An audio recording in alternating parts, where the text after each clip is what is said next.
কতগুলো ছেলে গাদির উপর বসে গেছে দেখো ওপরে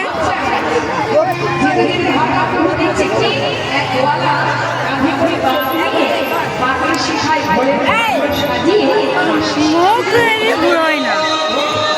মুখ করে ঘুরোয় না তারা ওদিকটা বেশি ঘুরে সব কীর্তনে যায় ওই জন্য ভালো দেখছিলাম রে খারাপ পালিয়ে